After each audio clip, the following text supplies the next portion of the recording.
네, 오늘은 사무엘하 11장 말씀입니다. 11장. 성경책에 있는 그 내용은 다윗과 밧세바에 관련된 내용이지만 실제적으로 이 지도자의 타락, 다윗 왕이 이제 타락을 했는데, 자, 이 타락이 다윗 왕의 욕망 때문이냐, 아니면 하나님의 섭리가 있느냐 하는 이런 그 문제를 여기에서 제시를 하고 있습니다. 오늘 그 성경 내용으로만 보면은 다윗 왕이 지도자로서 이제 타락을 했죠. 타락을 했고 자신의 죄를 감추기 위해서 또 우리아를 살인죄를 범하는 이런 그 아주 악행을 한 거죠. 그런데 이제 역사 섭리로 보면은 다윗과 밧세바가 만남으로 말미암아 이제 솔로몬이 태어나고, 자, 솔로몬이 그 성전을 건축하고 그리고 다윗 왕국을 견고하게 하는 또 이러한 그 역사적 측면도 있습니다. 그래서 이게 과연 그 다윗 왕의 욕망 때문에 이루어진 것이냐, 아니면 하나님의 섭리 때문에 이루어진 거냐 하는 내용을 오늘은 그 신학적으로 성경적으로 한번 해석을 해봐야 될 것 같습니다. 자, 다윗이 이제 그 모든 전쟁에서 다 승리를 했습니다. 그야말로 백전백승이죠. 거의 패배가 없는 그런 완벽한 승리를 했고, 또 얼마 전 이 앞에 그 아람 사람들도 이제 바로 물리쳤고, 또 모압 사람들도 이제 물리쳤습니다. 그래서 다윗이 연합군을 결성해 가지고 자기가 점령한 지역의 모든 그 군사를 징발을 합니다. 군사를 징발을 해 가지고 이제 대군을 만들죠. 대군을 만들어서 이스라엘 민족을 그렇게 괴롭혀 왔던, 그리고 모세와 여호수아가 가나안 땅을 정복할 때 가장 큰 걸림돌이 되어서 이스라엘 민족들에게 고통과 아픔을 주었던 지역이 바로 암몬입니다. 그런데 이번에 다윗이 완벽하게 이제 암몬을 제압을 하는 이런 그 과정에서 있었던 사건입니다. 1장 1절에 보면은 이제 그 해가 돌아와 왕들이 출전할 때, 이 말이 바로 이제 다윗이 점령한 수많은 나라의 그 작은 왕들, 다윗에게 복종한 그 왕들에게 이제 출전 명령을 내리죠. 그래서 이제 그 대군을 이끌고 이제 모압 진영으로 가게 된 겁니다. 다윗과 요압이 그에게 있는 그의 부하들과 온 이스라엘 군대를 보내니, 그러니까 이제 그들 그 왕들이 출전했을 때 있는 그 군대, 그러니까 징발된 군대들과 이스라엘 군대를 보내서 바로 암몬 자손을 멸하고, 그리고 랍바를 에워싸고, 다윗은 예루살렘에 그대로 있었다 그랬습니다. 그러니까 이제 이 군인들은 대군을 이끌고 이제 가장 이스라엘을 위협했던 암몬 자손을 이제 물리치기 위해서 전쟁에 출전을 했고, 다윗은 이제 왕이니까 예루살렘에 있었다. 2절에 보면 저녁 때 다윗이 그의 침상에서 일어나 왕궁 옥상에서 거닐다가 그곳에서 보니 한 여인이 목욕을 하는데 심히 아름다워 보이는지라. 그러니까 이제 그 군인들은 다 나가서 전쟁을 하고 있는데 다윗은 왕궁의 이제 그 옥상이죠. 왕궁 옥상에서 거닐 때 그 높은 곳에서 아래를 내려다 보니까 한 여인이 목욕을 했어요. 뭐 옷 입고 목욕할 리는 없고 이제 다 빨가벗은 몸으로 목욕을 했는데, 원래 이 하나님께서 이 선악과도 그렇습니다. 선악과도 이게 따먹을 때 보면 하나님께서 보암직도 하고 먹음직도 하고 탐스럽기도 했다 이렇게 해서 그 마음이 움직였거든요. 이것도 마찬가지죠. 근데 이때 이제 다윗의 눈에 그 빨가벗은 여인의 눈 볼 때 아름답지 않겠습니까? 그래서 다윗이 왕이니까 그 여자를 데려와라 해가지고 3절에 이제 다윗이 여자를 호출을 합니다. 다윗이 그 사람을 보내 그 여인을 알아보게 하였더니 그가 아뢰되 그는 엘리암의 딸이요 햇사람 우리아의 아내 밧세바가 아니니까 하니, 다윗이 전령을 보내어 그 여자를 자기에게로 데려오게 하고 그 여자가 그 부정함을 깨끗하게 하였으므로 더불어 동침하매 그 여자가 자기 집으로 돌아가니라 그랬어요. 여기 보면 부정함을 깨끗하게 하였다. 그러니까 다시 말하면은 이제 그 여성이 그 배란하는 시기죠. 이스라엘 백성들은 배란하는 시기를 굉장히 부정하다고 하는데, 자, 이 배란 시기가 끝나고 이제 정결케 되었다. 그의 부정함이 정결케 되었다. 그 말은 임신할 시기가 되었다 한 뜻입니다. 자, 임신할 시기가 되었는데 다윗이 이제 이 여인을 이제 데리고 잡니다. 한 나라의 왕은 이제 여인을 취할 수도 있는데 이 남편이 있는 여인이었거든요. 우리아의 아내라 하는 걸 알고 있었어요. 예, 알고 있었습니다. 우리아의 아내라 하는 걸 알고 있었는데도 불구하고 다윗이 이제 동침을 합니다. 그런데 또 여러분 이게 역사적 사건인데 바로 이게 이 밧세바에서 솔로몬이 나오는 이제 그런 역사적 순간이 사실은 이제 펼쳐지는 겁니다. 한 개인으로는 이제 자신의 욕망, 자신의 욕구, 그리고 자신의 그런 권위를 내세우기 위해서 그 여인을 징발을 했죠. 여인을 징발해가지고 소환해서 자기에게 데려오라고 했는데 이 여인이 그야말로 역사적 사건을 이루는 기가 막힌 여인이 된 거죠. 그래서 이제 그 하룻밤 잔 걸 가지고 이제 역사적 사건이 일어났는데 여인이 사람을 보내 다윗에게 말하여 이르되 내가 임신하였나이다 하니라 그랬어요. 그러니까 이제 임신을까지 시켰으니 다윗이 책임을 져야죠. 그렇지 않습니까? 이건 뭐 어떻게 방법이 없지 않습니까? 아이를 지울 수도 없는 노릇이고 하나님이 허락하신 아이를 이거 지울 수도 없고 그렇다고 해서 이걸 수습을 하자니 방법이 없어요. 그러니까 신속하게 남편 우리아를 소환해가지고 이 밧세바와 잠을 자게 하는 것밖에는 이 방법이 없습니다. 이 원래 정치인이라는 거는 그야말로 따져놓고 보면 겉멋 술수가 참 다양합니다. 이 자신의 지은 이 범죄 사실에 대해서 이걸 감추기 위해서 이 여인을 소환을 하는 거죠. 밧세바의 남편을 이제 소환을 하고 자 이렇게 해가지고 둘이의 관계에서 아기가 나왔다. 이렇게 꾸미기 위해서 이제 우리아를 이제 또 소환을 합니다. 뭐 하나의 거짓말을 감추기 위해서는 거짓말이 몇십 개, 몇백 개가 들어간다고 하죠. 다윗도 지금 현재 그 짓을 하고 있는 거죠. 하나님 앞에 범죄한 사실에 대해서 그 죄를 감추기 위해서 밧세바의 남편을 소환을 합니다. 6절에 보면 다윗이 요압에게 기별하여 햇사람 우리아를 내게 보내라 하매 요압이 우리아를 다윗에게 보내니 우리아가 다윗에게 이르되 다윗이 요압의 안부와 군사의 안부와 싸움이 어땠는지를 묻고 그가 또 우리아에게 이르되 내 집으로 내려가서 발을 씻으라 하니 우리아가 왕궁에서 나가매 왕이 음식물이 뒤따라 가니라. 자 이제는 뭐 우리아를 소환해가지고 이제 밧세바와 이제 잠을 자게 하는 것밖에는 자신의 죄를 감출 방법이 없죠. 그래서 이 지도자, 이 권력자가 또 이 작전을 짭니다. 작전을 짜가지고 우리아를 이제 휴가를 줍니다. 휴가를 줘서 자기 아내에게로 이제 들어가라 하면서 왕이 말이죠. 그냥 보내는 게 아니에요. 왕이 먹는 음식물을 바로 우리아의 뒤를 따라가지고 밧세바의 집으로 음식물을 날르죠. 자, 그런데 이게 문제가 생겼어요. 9절에 보면은 우리아가 집으로 안 갑니다. 우리가 집으로 안 가고 자신의 부하들과 함께 있는 그 진영으로 갑니다. 그러니까 이게 다윗의 작전과는 전혀 다른 결과가 나온 거죠. 분명히 이 군사가 얼마나 충성된 군사인지 다윗이 휴가를 줘서 집으로 가라면 집으로 가야 될 거 아닙니까? 근데 집을 안 가고 말이죠. 집을 안 가고 도리어 군 진영으로 간 거예요. 그러니까 다윗이 계획한 게 완전히 이게 어긋난 겁니다.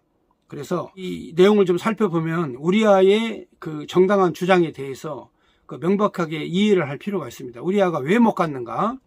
9절에 보면 그러나 우리아는 집으로 내려가지 아니하고 왕궁 문에서 그의 주의 모든 부하들과 더불어 잔지라. 어떤 사람이 다윗에게 아뢰되 우리아가 집으로 내려가지 아니하였나이다. 다윗이 우리아에게 이르되 내가 길 갔다가 돌아온 것이 아니냐 어찌하여 내 집으로 내려가지 아니하였느냐 하니. 그렇죠? 그러니까 아니 내가 명령을 내려서 집으로 가라고 했는데 아니 왜 집으로는 가지 않고 왜 다시 돌아왔냐 하면서 다윗의 작전이 이제 이게 어긋난 거죠. 그래서 다윗이 두 번째 기회를 또 줍니다. 두 번째 기회를 주고 이번에는 진짜 꼭 너의 아내와 함께 집에 가서 잠을 자라. 응? 집에서 목욕도 하고 잠도 자라 하면서 이번에는 맨정신으로는 안 되니까 이번에는 이제 술을 잔뜩 먹입니다. 술을 잔뜩 먹이고 이제 그 밧세바가 있는 집으로 향해 가라 해가지고 다윗이 이제 억지 작전을 쓰죠. 예. 그러니까 하나의 범죄 사실을 감추기 위해서 정치인이 온갖 계획을 세우고 온갖 음모를 세운다는 것을 우리는 이것을 보면 알 수 있습니다. 그러니까 평범한 사람들은 몰라요. 평범한 사람들은 이 내용을 잘 이해를 못하는데 이제 이 다윗이라는 지도자가 자신의 범죄 사실을 감추기 위해서 온갖 술수, 궁리, 노력을 지금 하고 있다 하는 걸 우리가 좀 알 수가 있죠. 11절에 우리아가 다윗에게 아뢰되 이제 변명을 합니다. 내가 왜 집을 안 갔는가 얘기해야 될 거 아니겠습니까? 왕명을 어겼으니까 변명을 해야죠. 첫째, 우리아가 내세운 주장은 첫째로 하나님의 언약궤가 현재 전투 지역에서 야영을 하고 있습니다. 하나님의 법궤가 지금 야영을 하고 있는데 내가 어떻게 집을 갈 수가 있습니까? 하는 신앙적인 겁니다. 신앙적으로 나는 집에 못 갑니다 라고 얘기를 했어요. 자, 여러분, 다른 건 그만두고라도 뭐 인간적인 거 빼고 신앙적으로 내가 결단을 했습니다. 하나님의 언약궤가 야영 중에 있는데 내가 어떻게 집에 가서 잠을 잘 수 있습니까? 저는 하나님의 백성과 하나님의 군대와 하나님의 언약궤를 지키는 군인입니다. 나는 군인이므로 나는 철저하게 내 사명을 다하겠습니다 하면서 안 갔다는 거죠. 그러니까 뭐 우리아가 이 정도로 나오니까 다윗은 진짜 기가 막힐 노릇이죠. 이거는 뭐 협상이 안 되죠. 예, 왜냐면 신앙으로 고백을 했기 때문에 이거는 협상의 대상이 안 되는 거예요. 예, 여러분, 인간적인 건 협상도 해보고 별짓 다 해보지만 하나님의 법궤가 야영 중에 있으니 내가 집으로 못 간다. 이거는요, 협상도 안 되는 거니까 이건 어쩔 수 없는 거예요. 그 다음에 우리아가 또 뭐라고 그랬냐면 내 주 요압과 내 왕의 부하들이 바깥 들에서 진을 치고 있거늘 내가 어찌 집으로 가서 먹고 마시고 내 저와 같이 자리이까. 내가 이 일을 행하지 아니하기로 왕의 살아계심과 왕의 혼의 살아계심을 두고 맹세하나이다. 그랬어요. 이건 여러분, 이스라엘 민족들이 맹세라고 하는 건요, 예, 이 참 대단한 겁니다. 이게 쉐바라고 하는 그 맹세라고 하는 이거는 하나님과의 관계뿐만이 아니라 인간의 관계에서도 이제 가장 정확하게 지키는 거죠. 예. 그래서 이스라엘 민족들이 오늘날 이 세계적인 그 유수한 민족이 된 거는 자신들이 하나님과의 약속과 사람과의 약속인 쉐바를 아주 철저하게 이제 지키는 거죠. 네, 지키는 겁니다. 그러니까 이 약속을 지킨다는 이 언어가 나오는 순간 다윗은 이거는 어떻게 해볼 방법이 없다. 저 맨정신은 안 되니까 술을 먹이라 해가지고 술정신이라도 해가지고 가게 만들어라 해서 다윗이 또 계략을 짭니다. 12절에 보면은 다윗이 우리아에게 이르되 오늘도 여기 있어라. 내일은 내가 너를 보내리라. 우리아가 그날에 예루살렘에 머물리라. 이튿날 다윗이 그를 불러 그 앞에서 먹고 마시고 취하게 하니 저녁 때에 그가 나가서 그의 주의 부하들과 더불어 침상에 눕고 그의 집으로 내려가지 아니하니라. 그랬어요. 우리아가 술을 먹어도 이게 맨정신이야. 똑같아. 이게 그러니까 멘탈이 강한 거죠. 술을 마시고 취했음에도 불구하고 자기 집으로 안 가고 부하들과 함께 또 잠을 잡니다. 그러니까 다윗은 이 우리아의 태도를 놓고 봤을 때 우리아를 설득하는 것은 이거는 굉장히 불가능하구나 하는 판단을 하게 된 거죠. 자, 그런데 이 밧세바의 뱃속에 있는 애기는 막 날로 이제 크고 자라고 있고 어느 순간인가 이게 이제 들통이 나면은 이게 왕의 위치가 굉장히 이게 좀 불분명합니다. 예, 여러분, 왕은 여러 여인을 취할 수 있지만 남편이 있는 아내를 취하는 거는 이거는 불가한 행위거든요. 그런데도 불구하고 지금 이 다윗이 이 범죄 사실을 감추기 위해서 집으로도 보내보고 선물도 줘보고 술도 먹여보고 아무리 방법을 써도 안 되니까 이제는 마지막 방법 한 개밖에는 방법이 없다. 다윗이 결정을 한 거죠. 다시 말하면 우리아로 하여금 전쟁터에서 장렬하게 전사하게 하는, 우리아를 제거하게 하는 방법밖에는 방법이 없다.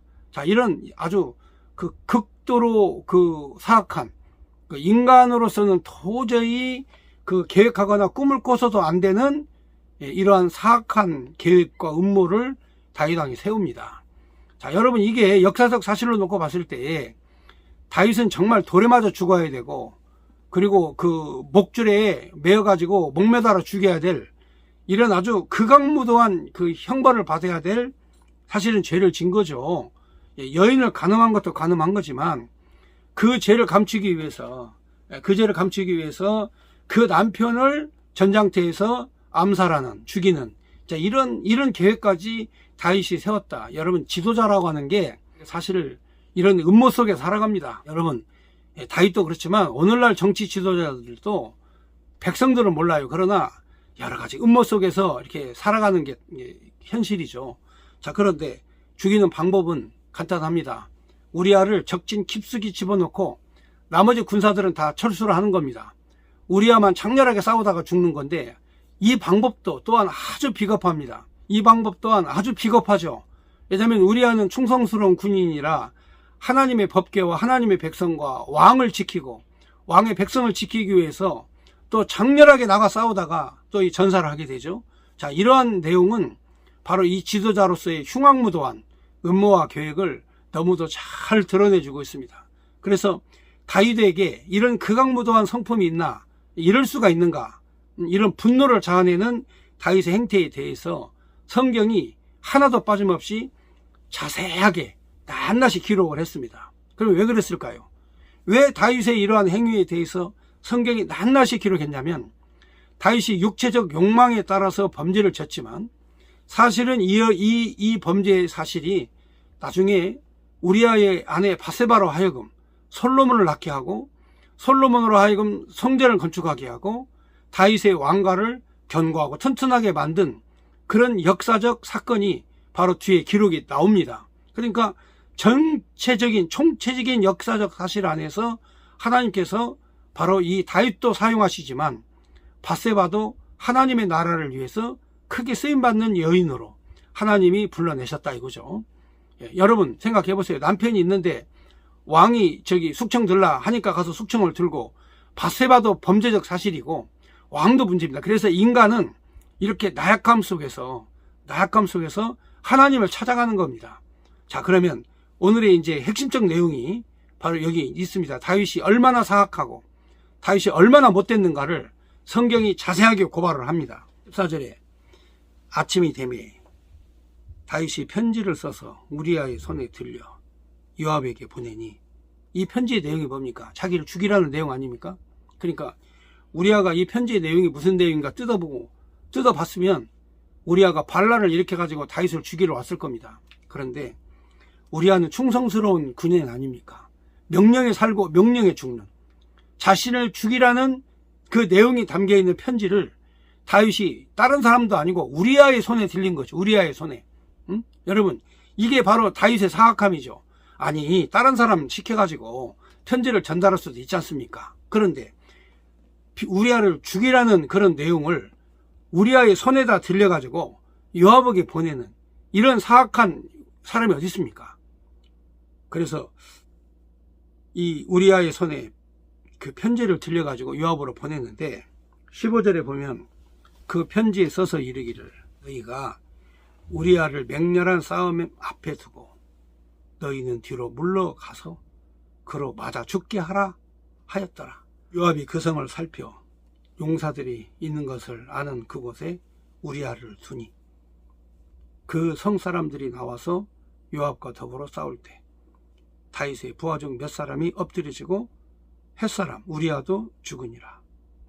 요압이 사람을 보내 그 전쟁의 모든 일을 다윗에게 보고할세 그 전령에게 명령하여 이르되 전쟁의 모든 일을 내가 왕께 보고하기를 마친 후에 혹시 왕이 노하여 내게 말씀하기를 너희가 어찌하여 성이 그처럼 가까이 가서 싸웠느냐, 그들이 성 위에서 쏠 줄을 알지 못하였느냐.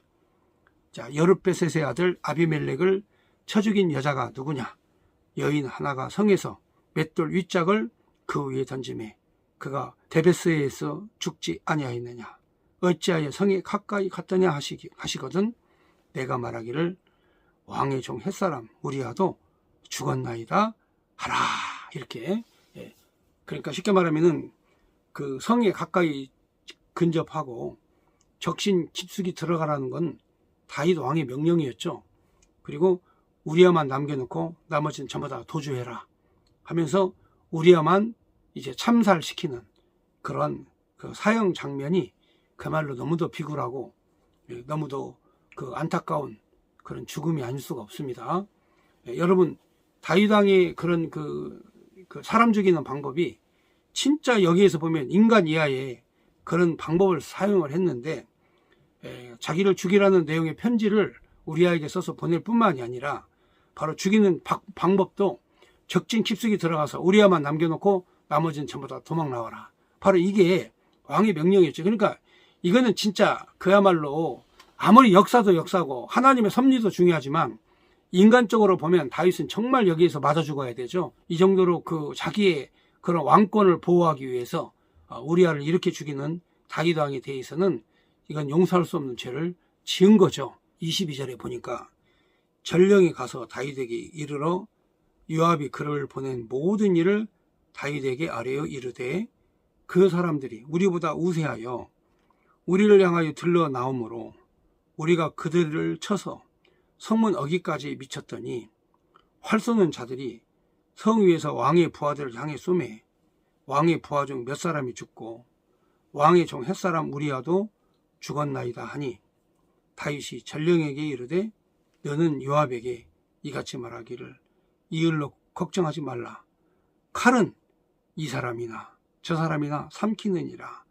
그 성을 향하여 더욱 힘써 싸워 함락시키라 하여 너는 그를 담대하게 하라 하니라.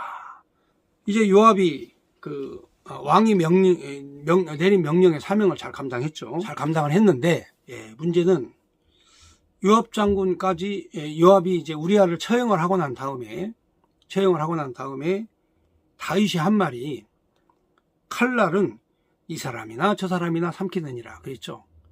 이때부터 다윗의 집안에는 칼날이 끊임이 없어요. 이때부터 다윗의 인생이 힘듭니다. 다윗의 아들들이 반란을 일으키고 형제들끼리 서로 죽이고 이런 싸움이 이제 도처에서 일어나는 이런 파란만장한 다윗 왕가의 비극이 또 시작이 됩니다. 그러니까 하나의 범죄 사실을 감추기 위해서 칼날은 이 사람도 죽이고 저 사람도 죽인다고 말을 했지만 이 다윗의 행위가 백성들과 자신의 가문에 그대로 옵니다. 그대로 와서 다윗으로 하여금 처절한 그런 피눈물을 흘리게 하는, 심지어는 그 다윗의 왕자에게 쫓겨나가지고 예루살렘에서 도망치는 이런 비극적인 사건까지도 일어나게 되는 거죠. 그러니까 통치자라고 하는 이 위치에 있는 사람은 사실상 욕망을 위해서 그 행동을 하게 되면 백성이 피곤한 거고, 자신의 욕망을 억누르고 백성을 위해서 헌신하면 백성이 행복한 겁니다. 그러니까 이때부터 자신의 범죄 사실을 감추기 위해서 그 우리아를 죽였지만, 그리고 그 죄를 덮기 위해서 온갖 노력을 했지만, 그러나 그때부터 다윗의 인생은 더 힘든, 더 고통스러운, 더 어려운 상황을 맞이하게 되고, 또 이 왕이 자신을 보호하기 위해서 행동을 하게 되면 대신에 국민이 죽습니다. 그러니까 지도자라고 하는 것은 차라리 자기가 희생하고 자기가 헌신을 해버려야지 자신의 권위를 세우고 자신의 생명을 지키려고 하다가 보면 여럿이 백성이 죽는 거예요. 그러니까 이런 정치는 오늘날이나 옛날 다윗 시대나 마찬가지예요. 오늘날도 그야말로 지도자들이 희생하고 헌신을 하면은 백성들이 편해져요. 그런데 지도자들이 자신이 살겠다고, 자신들을 잘 먹고 잘 살아보겠다고 여러 가지 궁리를 하면은 바로 백성들이 힘들어지고 고통스러워진다 하는 것이 역사적 교훈이다 하는 말씀이죠. 자, 거기 26절. 우리아의 아내는 그 남편 우리아가 죽었음을 듣고 그 남편을 위하여 소리내어 우니라. 그 장례를 마침에 다윗이 사람을 보내 그를 왕궁으로 데려오니 그가 그의 아내가 되어 그에게 아들을 낳으니라. 다윗이 행한 그 일이 여호와 보시기에 악하였더라. 그러니까 그 당시에는 백성들이 몰랐죠. 그 당시에는 뭐 백성들이 알 리가 없죠. 요압하고 다윗만 아는 이야기죠. 우리아가 죽고 바스바가 다윗의 아내가 된 사건은 요압 장군하고 다윗만 아는 사건이죠. 그렇지만 이게 역사서에 기록이 됐어요. 왜 기록이 됐을까요? 나중에 이 다윗에게 나단이라는 선지자가 나타나가지고 다윗의 행위에 대해서 철저하게 책망하고, 그리고 이때 임신한 아들은 하나님이 데려가요. 하나님이 데려가셔서 다윗으로 하여금 처절한 고통의 눈물을 하나님 흘리게 하시죠. 이 죄에 대한 대가를 지불하게 하시고, 또 철저한 회개를 하나님께서 하게 하시는 거죠. 자, 이 내용은 이제 또 다음 주에 이어서 말씀을 보는 걸로 하고, 오늘 이렇게 해서 우리아의 아내 밧세바를 다윗의 아내로 삼으신 것은 철저한 다윗의 욕망도 거기에서 개입이 됐지만, 더 큰 의미로 놓고 봐서는 다윗 왕가를 견고하고 튼튼하게 하시고, 솔로몬 태어나게 하시고, 성전을 건축하게 하시고, 그리고 유다 자손이 견고하게 되도록 왕국을 견고하게 만들 수 있는 그러한 역사 섭리 가운데에서 일어난 사건이다. 이렇게 성경을 광의적 의미로 해석을 해야 된다.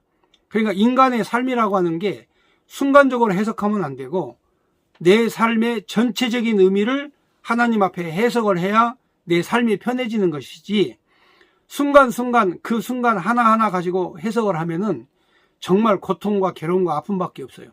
그래서 하나님께서 오늘날 나를 쓰실 때, 또 여러분들을 쓰실 때에도 하나님은 전체적으로 하나님의 역사 섭리 안에서 여러분을 쓰시는 거지, 여러분 오늘 하루 당장 문제 가지고 해석을 하면은 힘들고 고통스럽고 비극밖에 없어요. 그러나 오늘날 나에게 이런 시련을 주시는 이유, 오늘날 한국 교회가 이렇게 어렵게 된 이유, 오늘날 나라가 이렇게 그 어려운 상황에 빠지게 된 이유, 하나님께서 주신 코로나로 인해서 수많은 사람이 아픔과 고통을 함께 받는 그 이유, 이것을 하나님의 역사 섭리로 해석을 할 때 해답은 딱 하나밖에 없어요. 하나님의 종들이, 그리고 예수 믿는 기독교인들이 하나님 앞에 회개할 때가 됐기 때문에 하나님께서 이런 시련을 주신 것이다. 다윗이 회개한 것처럼 우리도 회개해야 된다 하는 메시지를 전달해 주는 것입니다.